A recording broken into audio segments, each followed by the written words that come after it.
오늘은 교회 창립 23주년 감사 주일입니다. 지금까지 인도해 주신 하나님께 다시금 감사를 드립니다. 또한 오늘은 교회 창립 감사 주일이면서 성찬식을 함께 갖는 성찬 주일입니다. 두 가지 중요한 의미를 염두에 두고 어떤 말씀을 나눌까 묵상하다가 오늘 본문의 말씀을 선택하고 함께 여러분과 나눕니다. 우리는 매월 갖는 성찬식을 통해서 성찬의 의미를 말씀을 통해서 나누었습니다. 그 중에 두 가지 핵심적인 내용을 오늘 본문의 말씀을 통해서 나누고자 합니다. 이 두 가지 의미는 성찬의 의미로서 뿐만 아니라 교회 창립 감사주의를 맞아서 우리가 가져야 할 교회로서의 중요한 본질을 담고 있기 때문입니다. 교회 창립 감사주의를 보내면서 우리가 하나님께 감사할 수 있는 가장 중요한 감사가 무엇일까요?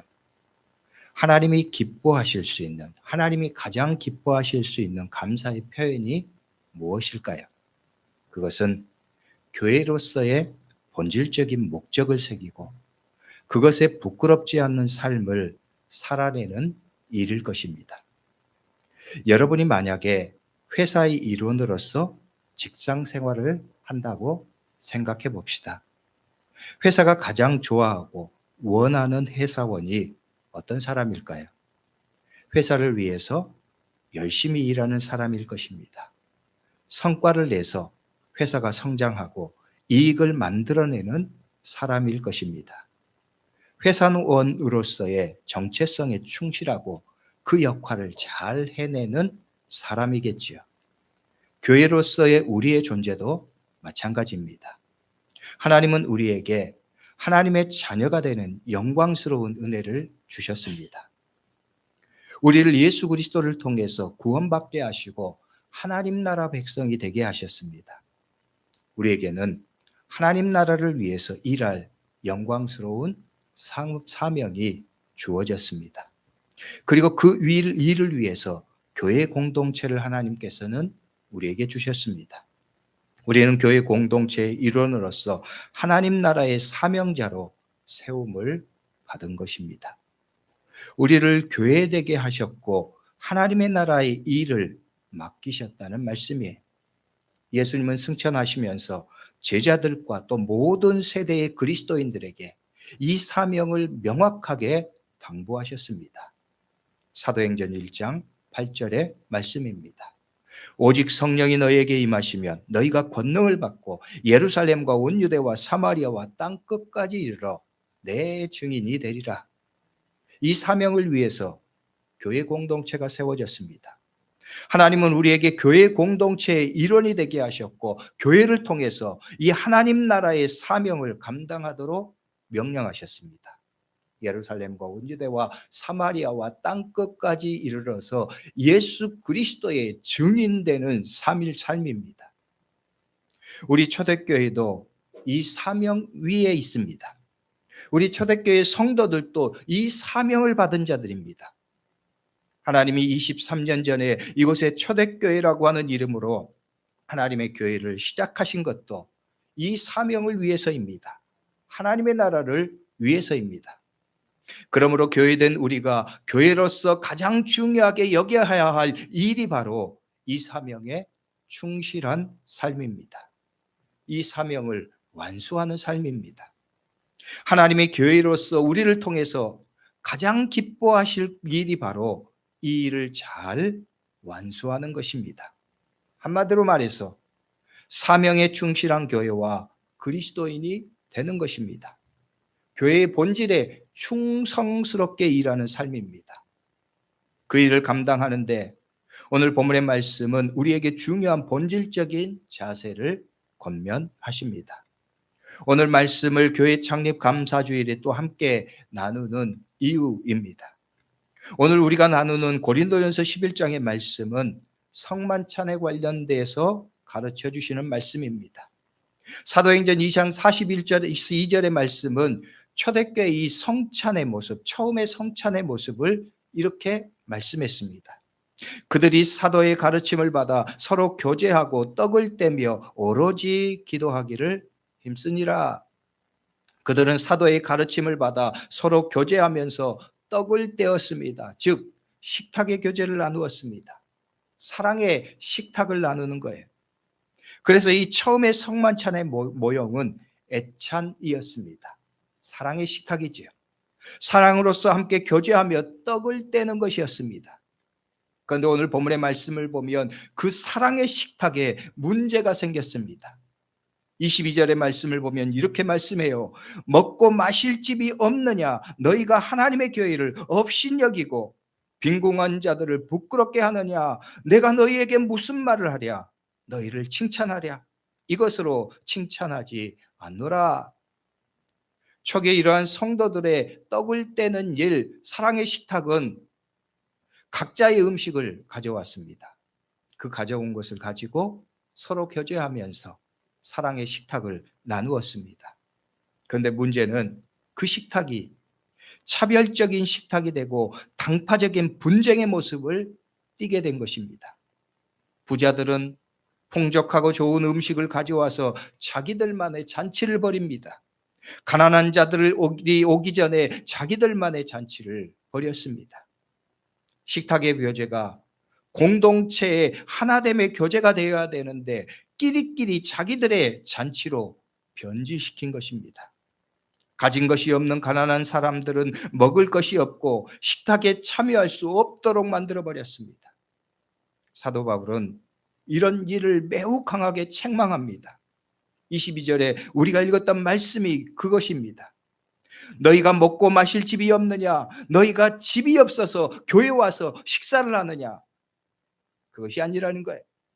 거룩한 식탁의 교제는 먹을 집이 없어서 교회에 와서 식사하는 것이 아니라는 것입니다. 그것은 그리스도인들이, 하나님의 은혜 아래서 하나된 그리스도인들이 그 사명의 본질을 다시 새기면서 함께 공동체의 식사를 나누는 것입니다. 예수 그리스도 안에서 하나된 형제 자매들이 그 예수 그리스도의 피 십자가의 은혜를 새기면서 그 사랑을 새기면서 함께 공동체의 식사를 나누는 것입니다. 왜냐하면 예수 그리스도를 통해서 그들은 한 가족이 되었기 때문입니다. 하나님의 자녀로서 그들은 한 가족이 되었습니다. 식구가 되었습니다. 함께 식사를 나누고 함께 삶을 나누고 함께 생명을 나누는 참된 그리스도 안에서 하나님의 가족이 되었기 때문입니다. 이 사랑의 표징이 바로 공동체의 식사를 통해서 나누는 거예요. 성만찬을 통해서 그것을 기억하고 나누는 것이었습니다. 그런데 그 사랑의 식탁이 변질되어 버렸습니다. 각자 싸우면서 서로 좋은 사람끼리만, 서로 원하는 사람끼리만 함께 식탁을 나누는 것입니다. 이것을 바울이 강하게 책망합니다. 이 일에가 어떤 문제가 있었기에 바울이 이렇게 강하게 책망을 하는 것일까요? 그것은 바로 교회의 공동체의 정체성을 무너뜨리는 일이 되기 때문입니다. 한마디로 말해서 교회를 교회되게 하지 못하게 하기 때문입니다.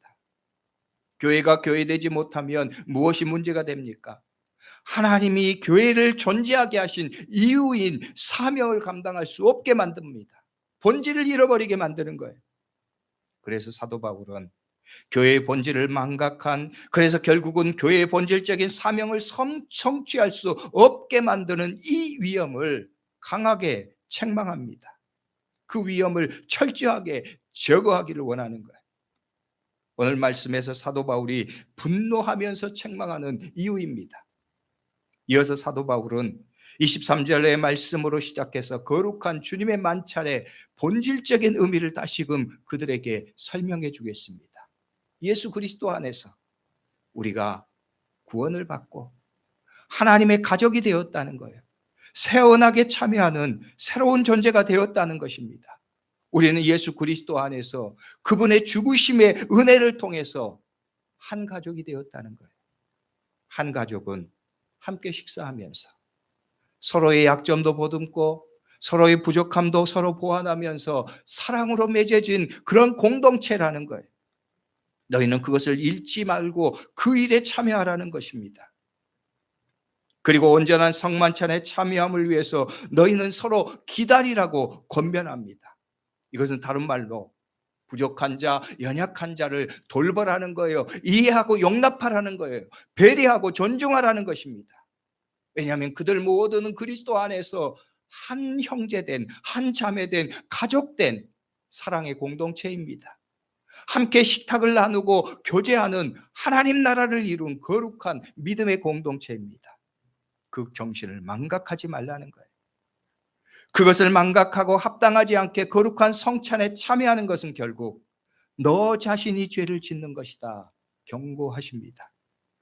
교회를 망하게 하는 것이라고 책망하십니다. 교회를 망하게 하는 것은 교회 공동체의 문제일 뿐만 아니라 교회된 우리 자신의 믿음의 문제라는 거예요. 한마디로 말해서 교회 공동체도 죽고 교회로서의 우리의 영도, 우리의 믿음도 죽이는 것이라고 경고하시는 거예요. 죽은 교회, 죽은 그리스도인은 사명을 감당할 수 없기 때문입니다. 그래서 바울은 책망합니다. 그리고 간절하게 교훈합니다. 교회의 본질을 위해서, 본질적인 사명을 위해서입니다. 우리는 이 말씀에서 우리가 성찬을 대하면서 가져야 될 중요한 자세를 배우는 것입니다. 또한 교회 공동체로서 우리 자신이 예수 그리스도의 핏값으로 거룩한 공동체로 세움받은 본질적인 사명을 기억하는 거예요. 그리고 하나님께서 우리 초대교회라고 하는 믿음의 공동체 안에서 사명을 주신 자로서 하나님 나라의 거룩한 사명을 완수하기 위해서 우리가 가져야 될 중요한 믿음의 교훈을 다시 새기게 하시는 거예요. 오늘 말씀에는 그 핵심적인 가르침이 두 가지로 요약됩니다. 첫 번째는 성찬은, 그리스도 안에서 공동체의 식사는 예수 그리스도께서 찢기시고 상하시고 피 흘리신 십자가를 통해서 우리에게 주신 거룩한 식탁이고 사랑의 식탁이라는 거예요. 하나님 안에서 예수 그리스도의 보혈의 은혜를 통해서 함께 가족된 그리스도인들입니다. 그래서 그리스도인들은 영적인 가족된 마음으로 거룩한 식탁에 참여하는 자들이 되어야 한다는 거예요. 가족은 한 식구입니다. 한 식구는 함께 식사하는 공동체입니다. 그리스도인들은 하나님의 나라를 위해서 부름받은 자로서 이 사명을 잘 감당하기 위해서 교회 공동체로서 그리스도 안에서 한 가족이라고 하는 것을 명심하라는 거예요. 그 마음으로 서로를 섬기라는 거예요. 그 마음으로 서로를 존중하라는 것입니다. 그래서 그 안에는 차별이 없는 거예요. 업신여김이 없는 것입니다. 질투와 시기가 없는 것입니다. 예수님의 피 흘리심으로 가족이 되었기 때문입니다. 그 은혜를 누리는 하나님의 자녀로서 하나님의 가족된 본질을 우리가 갖게 되기 때문입니다. 그러므로 성도 여러분, 우리 안에는 다툼이 없어야 합니다. 미움과 시기가 없어야 합니다. 서로 나누고 차별하고 구분짓고 배제하는 일이 없어야 합니다. 우리는 예수 그리스도 안에서 한 가족이기 때문입니다. 하나님의 사랑으로, 그리스도의 사랑으로 맺어진 사랑의 가족이기 때문입니다. 그 마음에 위배되는 마음이 있다면 회개하면서 이 공동체의 식사를 참여하라는 거예요. 하나님이 내가 형제된 다른 성도들을 사랑하지 못했습니다. 미워하고 시기하는 마음이 있었습니다. 그 마음을 갖고 다시금 주의 성찬 앞에 서니 부끄럽습니다. 용서를 구합니다. 그 회개의 마음으로 주님의 만찬에 참여하는 거예요. 결단하면서 기도하며 참여하는 거예요. 거룩한 성찬을 대하면서도 마찬가지지만 교회 창립 감사주의를 지내면서도 우리가 가져야 될 마음이 그러하다는 거예요. 여러분도 그 마음을 점검하고 그 마음으로 다시 결단하는 이 예배의 시간이 될 수 있기를 주의 이름으로 축복합니다. 교회 창립 감사주의를 보내면서 우리 가운데 이 거룩한 마음으로 결단하고 하나님 앞에 서야 하기 때문입니다. 그것이 하나님이 가장 기뻐하시는 감사의 마음입니다. 하나님은 우리에게 가장 원하시는, 우리에게서 가장 기뻐하실 교회됨의 목적을 성취하는 일이기 때문입니다. 그 충성된 종의 모습, 충성된 사명자의 모습은 그 마음으로 충만한 거예요. 여러분 주변의 성도들을 보면서 그 마음을 갖고 함께 거룩한 믿음의 공동체, 사랑의 공동체를 이루라는 명령입니다. 오늘 저와 여러분들이 이 시간에 하나님께서 우리에게 초대교회라고 하는 공동체를 주셨고 함께 그리스도의 사랑 안에서 가족으로 묶어주셨기에 이 마음을 다시 새기면서 우리의 지난 시간을 돌아보고 우리의 앞으로의 삶을 이 믿음의 마음으로, 이 사랑의 마음으로 결단하고 나아가는 삶이 되어야 하겠습니다. 그리고 두 번째로는 우리가 주님이 오실 때까지 이 성찬을 전하는 사역의 식탁인 것을 우리에게 가르쳐주고 있습니다. 26절의 말씀은 이렇게 말씀하죠. 너희가 이 떡을 먹으며 이 잔을 마실 때마다 주의 죽으심을 그가 오실 때까지 전하는 것이니라. 주의 죽으심을 그가 오실 때까지 전하는 것이다. 그래서 우리는 공동체 안에서 사람들과의 나눔, 사람들과의 교제에만 그쳐서는 안 됩니다. 우리끼리만 인간적인 친교만 이루는 것으로 끝난다고 생각해서는 안 된다는 거예요. 이 거룩한 식탁을 통해서 깨닫는 그 결심하는 마음, 주신 은혜를 전하고 증거할 사명의 마음을 다시 새기는 것이 필요하다는 거예요. 우리 주님께서 승천하시면서 마지막으로 제자들에게 그리고 모든 그리스도인들에게 명령하신 사명입니다. 예루살렘과 온 유대와 사마리아와 땅 끝까지 이르러 내 증인이 되리라. 그리스도의 증인된 삶입니다. 예수 그리스도의 복음의 증인된 삶입니다.